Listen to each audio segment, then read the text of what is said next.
Hello, everyone. Thank you for joining us for today's webinar. We appreciate you spending the next half hour with us. My name is Amanda, and I will be your host. Please feel free to contact me with any assistance you need or questions you have by typing into the chat box or by sending an email to support@kit.org. And the slide note handout for today's webinar will be sent out to you directly via email on the survey page that will come up at the end of the presentation. And this is a webinar being presented by Kids Included Together's Inclusive Schools Division. And it is in the Learning Opportunities Across the Day, What to Teach Within Inclusive Settings, which is part of our Paraprofessional Learning Community Series. And your presenter today is Jennifer Summerness. Jennifer is the Executive Director of Inclusive Schools at Kids Included Together. She has her doctorate in educational administration. She is nationally known consultant within inclusive education practices, and she has over 25 years of experience with pre-K through 12 teaching licensure. And she's also a co-author of Supporting Students with Disabilities in Inclusive Schools, a curriculum for job-embedded paraprofessional development. And with that, I am now pleased to turn it over to Jennifer. Great. Thank you so much, Amanda, and welcome everybody for being here today. I'm really excited. This is one of the foundational pieces, I think, for thinking about kids in inclusive environments. As we know, teaching and learning opportunities just are everywhere in inclusive schools, and the purpose today is really to recognize when those learning opportunities that are embedded throughout the whole day are occurring, and then to connect those opportunities to the individual learning objectives for each student, which is really important. So the learning objectives for you as a participant today are that I'm hoping that you'll be able to match the classroom activity examples that we talked about to the correct learning opportunities areas that we're going to discuss. And then I'm hoping also that you'll be able to accurately describe how the principle of partial participation can be implemented within a school day. And I have to tell you, I'm really happy that I was able to say principle of partial participation, and because that's not as easy as it would seem. So let's get started. First, what I want you to do is, while you're looking at this slide and thinking of these questions that are here, I like to start with a personal reflection, because I know that as adults we learn best when we can really bring to mind our own personal experiences, because then we can hang new learning that we're about to have and really connect and relate to it, because we've first thought about how we are connected to our own personal experiences. So for this reflection, I want you to pick out one routine that you do daily, okay? So maybe it's making coffee in the morning, or getting to work on time, or going grocery shopping. Could be reading a story to your kids. Just pick one and have it in your mind. And then let's think about these questions and chat in the chat box about these questions that are here. What are your daily routines? What are some of them? Give me some examples of a daily routine.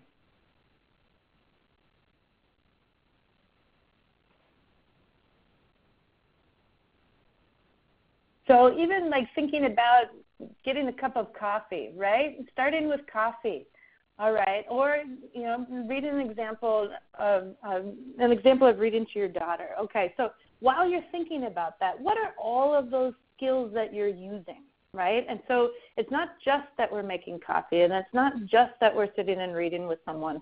What are the skills that you really are using to execute all of those parts?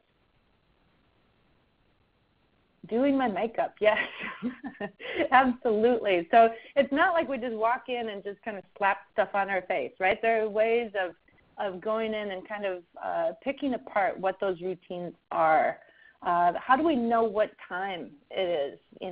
How do we know what things we want to get done within a certain amount of time, or how, what do you use to kind of help you?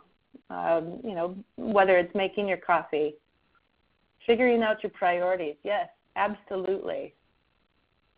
Really good examples. So why is this even important, and why do we want to think about that? We can think about our lives as a series of routines and activities that we engage in at home and in our work and in our communities. It could be reading with our kids or making coffee. All of these things are all like series of events that we put together in a meaningful way because that's what we do. That's who we are. This is kind of how we run our day, right? Our daily routines require us to use many different skills, and we use many of those same skills in a variety of routines and activities across our day. So, for example, we communicate and we use our motor skills in most of our daily routines and activities, right? So if we're reading to our child, or if we're using our motor skills to make coffee or to put on our makeup, all these things, it's made up of multiple things that we're doing. And because we use so many of the same skills throughout the day, we have a lot of opportunities to practice and to improve these skills. And I think that, as we become older and we kind of have more set routines, we even like to prefer, one routine over another. And we get, some of us get kind of set in our routines, right? We need to have those opportunities to figure out what we like and what we don't like and what works for us. And then when we think about kids with disabilities, it's important to recognize that they too need those opportunities, and they need as many, if not more, to use and practice their skills throughout the school day. So, or, in the community or outside of school.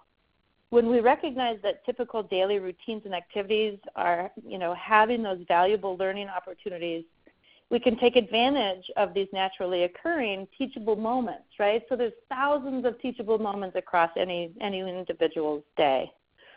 Students with disabilities need to be taught new skills and to practice using those skills during everyday routines and activities. This increases their functional use of skills and also their participation and independence in a variety of environments. So the more that we can help kids do it across different people and places and settings, the better off they're going to be, right? So let's think about these, what I like to call 3 bubbles, but it's basically 3 domains. So when I am working with teams in schools, a lot of the times I talk to them about these 3 areas, okay? So it's not just academics, it's how do we capture those thousands of teachable moments. So if we are moving kids to be ever more independent, they need to learn how to actively participate throughout all of these activities. And to do this, we both teach the skills and the knowledge and support their use in real school and life situations. So we can think about what to teach by dividing it into these 3 areas. So when we think about routines and transitions, for this area, this is thinking about, are kids following the rules? Are they adhering to the behavior policies? Do they know how to gather their materials and get to class on time? Are they using the materials appropriately?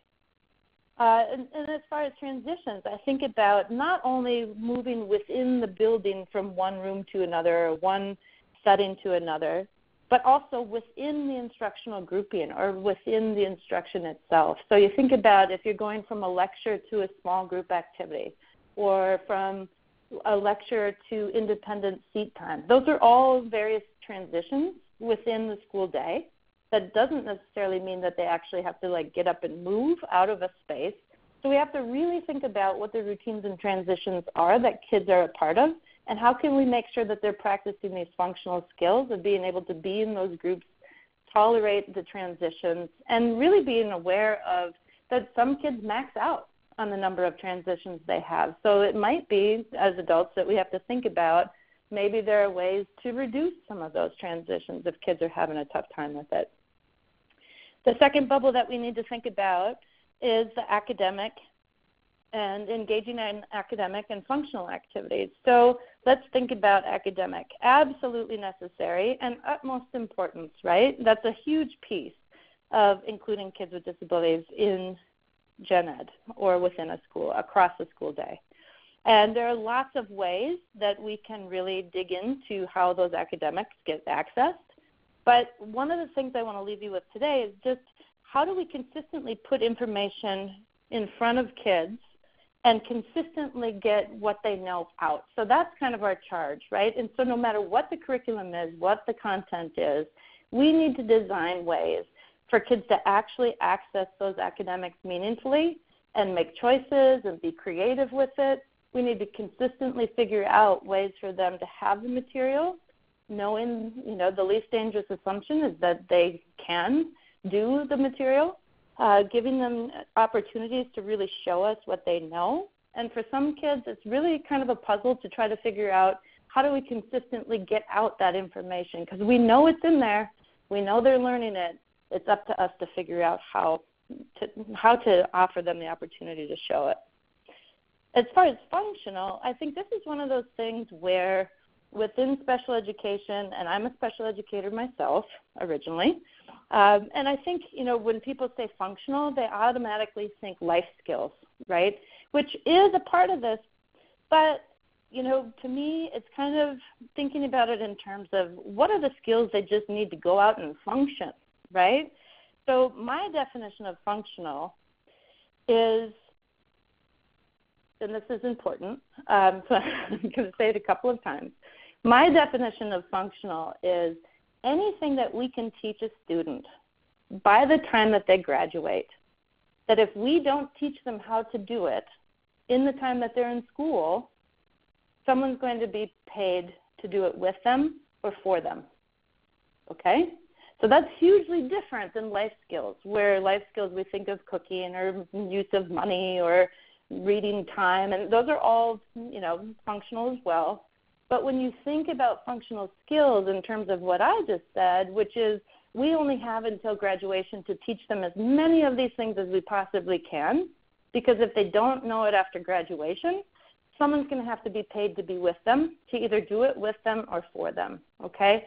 So those skills then that we're talking about become things like self-advocacy. It can be something like, knowing that you have a problem, asking someone for help, actually going and find someone other than the paraprofessional or the teacher that you have next to you. Maybe it's finding a peer. Maybe it's finding someone that you're not familiar with. So those are all functional skills. The last bubble that I want you to think about is interacting with others, and this is a huge piece.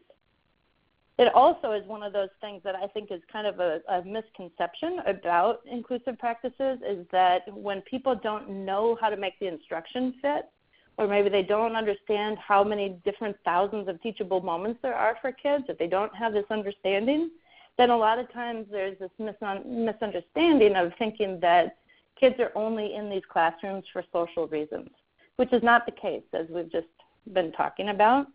But it is a huge piece of it, right? So it's not something I want to minimize, but it's certainly not the only thing that kids are getting out of being with each other across the day. But we do need to have ways of really looking at how kids are interacting with one another. Are they learning to request assistance? Are they sharing their ideas? Are they answering questions? And simply to be able to join a group within conversation or to end a conversation. These are all really important things for kids to figure out and for us to help them with. So these are the three main areas that I have teams think about when they're developing IEPs and goals for kids. So let's take a second and think. Based on what I just said, let's chat about it. What do you think that these bullets which domain do you think they would fall into? That they're entering that class on time, that they're using age-appropriate school materials safely and intended purposes, following schedules, and this last one I think is really important too. Think of a goal area for kids that you work with. Are they preparing for the task? Are they beginning their task? Are they staying on task? Are they ending tasks appropriately? One of the things that I think that we do is that we say kids are just not attending something, and we chalk it up as one fell swoop, that nope, they're inattentive. No, which part of the tasks are they having problems with, right? What can we support them in doing? So looking at those 4 bullets, which of these domains do you think this falls under?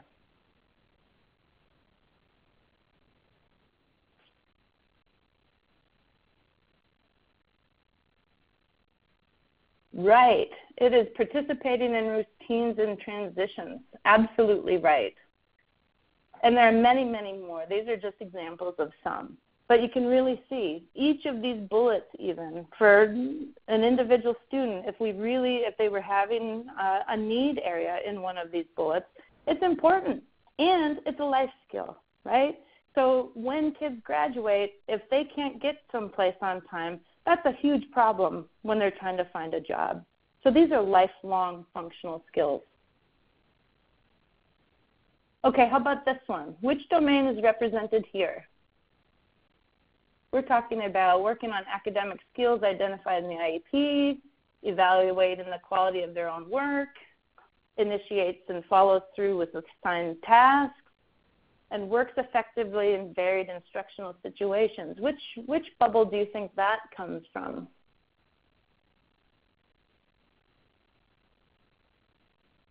Oh, good point. Also interacting with others, they can handle moving from one to another with peers. Yep, absolutely. You're right. This is engaging in academic and functional activities. These are examples of that. Thank you. Absolutely. And there are so many, many more within this bubble, right? And I really think that this is one that most of the IEPs focus on. But again, we have to make sure that we've got a balance of pulling from all three of these areas. Lastly, by default even, you might know, and I did intend to make these a little bit tougher to figure out, but for this one, which bubble do you think this one goes into? That they're following directions and showing preferences or making choices, initiating and responding to questions or comments? Absolutely, it's interacting with others. But I think that when we think of it, again, going back to kind of the myth of, if kids can't keep up with the rigor or the speed of and I would argue that they can, if we can figure out ways, again, of putting things in front of them consistently and getting information from them consistently. But there are so many parts of interacting with others that are really important. And so it's not just being there with people. It's not just the feeling of belonging. It's not just there to make friends. It's all of these things, because when they graduate, we want them to be able to go out into the world and into their communities and really have the ability to do these types of skills. Okay, so let's shift, because those parts are really important. But now I want to just have you take a reflective stance again. Let's think about, have you ever gone to a sporting event where you did not know all the rules or all of the players' positions or what the referee's signals meant? Did you enjoy the game? Did you ask questions of your friends? Did you learn something useful for the next time you went to a game? Or here's one. Have you ever taken a taxi not knowing where the heck you were going or where you were turning or any of the landmarks? You just knew an address. Maybe you're in an Uber and it really doesn't matter where you're going, right? But did you enjoy the ride? Did you get to where you were going? Because what you are experiencing there is partial participation. You benefited just by being a part of that situation. So it's really important for us to understand the principle of partial participation, which is that all students can participate at least partially in a wide variety of school and community activities. Okay? They might not do everything. They might not be able to do all of the aspects or understand all of the pieces, but they are benefiting from being there, being a part, having the ability to ask questions about things, and having the experiences. So let's think about what that might look like. How might this look? Let's use the chat box and pick one of the examples below and tell me how a person with a disability might participate meaningfully, even if it's only partially.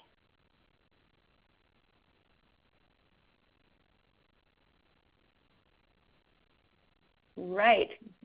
During paired reading time, one person could turn the pages. Excellent. Other ideas?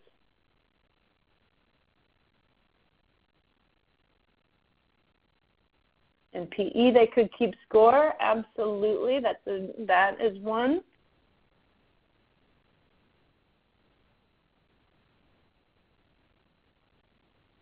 How about during a class presentation? Yes, yes, thank you. Someone says it's important to know the person's strengths and skills first. It's like you're inside my head. Thank you. Thank you very much. Yes, absolutely. If we know what their strengths and skills are, then we're able to kind of figure out the various ways, right? How about during lunch?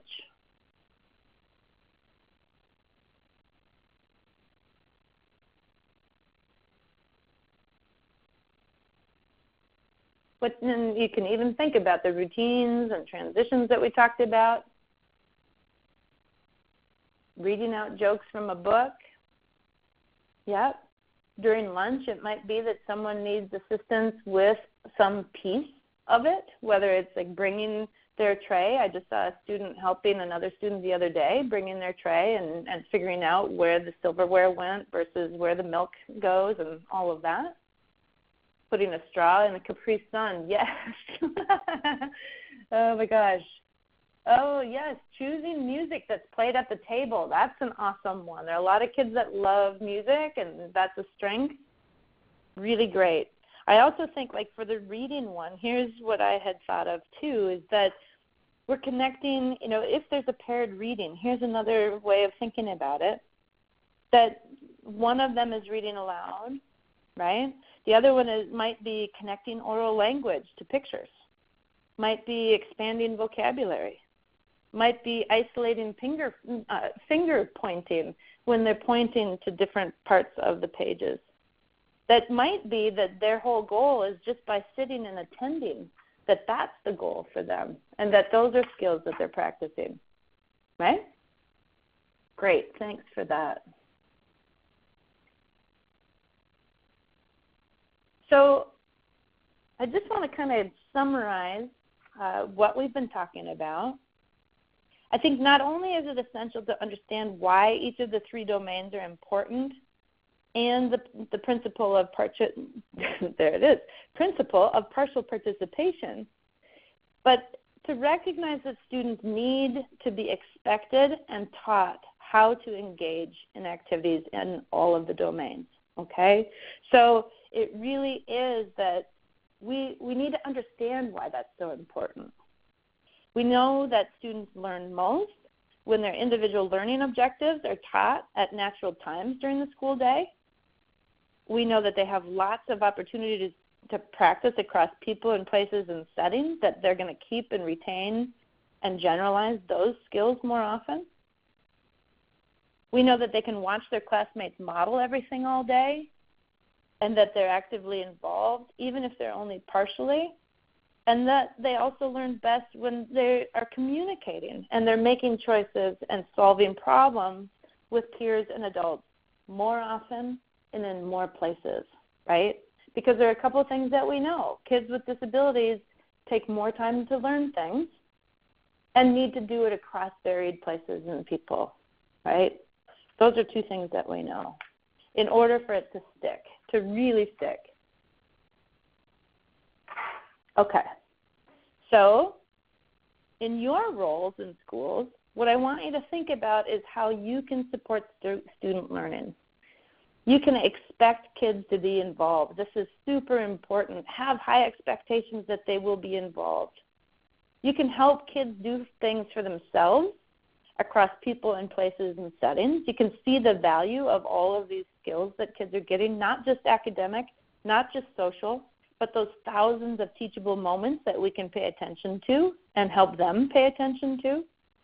We can give kids ways to make choices all day long. It could be little things to big things, right? Just let it go and let kids make choices all day long. We can support students in thinking and problem-solving new situations. I think a lot of times we don't really give a lot of time for kids to really be creative to show us how they want to be creative, and to do problem solving. Let's put them in more situations where they get to solve puzzles with one another. We can also support student learning by assisting students to interact with their classmates so they can establish friendships and relationships and not depend on adults all day. So attached to the materials for this webinar is a follow-up activity that's designed to help you transfer the new learning from today to your work with students. So what I would suggest is using that sheet. It's just one sheet, and it has the 3 areas and has a lot of different examples of things that, that we've been talking about as far as following routines and transitions and different examples like that. And it's basically an observation form. And I would suggest, or I'll give you the charge of choose one student that you work with and just carefully observe this student in one class during this next week or in one setting this next week. And really think about how that student is participating. And then once you kind of think about it with that form in front of you and look at that student and really closely observe with it, then have a discussion with a colleague, or maybe it's your supervising teacher, about what you discover. And I think then it helps 2 things. One, it helps you be on the same page with, if you're a paraprofessional, with your supervising teacher as far as what's going on and what you're seeing. But it also allows for ideas to be generated, or maybe there are needs that come about, or things that you might be able to tell from within your position that this is a really important thing that's either really a strong skill the student has, or maybe it's something that someone really could use some work on. And then lastly, some resources and references. One is the paraprofessional development curriculum at ICI, and one is a newsletter that's about to come out from the Institute on Community Integration, where we go much deeper into the materials that we covered today. So I think that's it, and I thank you very much for coming. I think we have some time for Q&A, but I really appreciate you being here today. Great. Thank you so much, Jennifer. And we do have a few minutes left. If anyone has any questions, you can feel free to type them into the chat box on the left side of your screen. And we will answer as many as we can with the time that we have left. But any that we don't get to right now, we will be sure to answer later on via email. And we also have people who may be watching the recording of this presentation, and if that's the case and you have some questions, you can email those questions to support@kit.org, and we will have the presenter, Jennifer, follow up with you. And following this session, there's going to be a very brief survey that comes up asking about your general feedback, so we would love to hear what you thought. And as I said at the beginning of the presentation, there are also going to be 2 handouts in that survey page for you to use to reference for this presentation. And while we're waiting to see if anything comes in, I'll go ahead and navigate through these last couple of slides. We do have a wide range of services through our Inclusive Schools division that we can offer you, and so some of those are indicated here, whether it's on-site training or online training, resources. We have customized packages that we can create to develop for you and your school or your district, whatever it may be. And we can even work on developing and creating policy and new processes and procedures. And also another thing that we offer are live speaking engagements where you can book Jennifer or Don or someone else on our staff to come and speak at an event that you are hosting. But we do hope that you will join us next time in this series when we discuss prompts, weights, and fades on February 27th.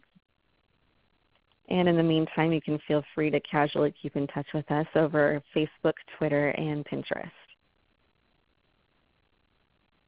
I'll just wait. I'm looking through here. I don't see any questions that have come in, so I think that means that Jennifer did a great job of answering everything for you already. So as Jennifer said, I'll go ahead and echo her sentiments that we appreciate you all joining us today, and we hope that you're taking away some valuable information and tips to bring back to your schools, and specifically with the children that you're directly working with. But please do remember that KID is here as a partner and a resource, and please continue to reach out to us if there's anything we can do to assist you. Thank you, everyone, and thank you, Jennifer, and we look forward to seeing you soon. Thank you so much. See you guys soon.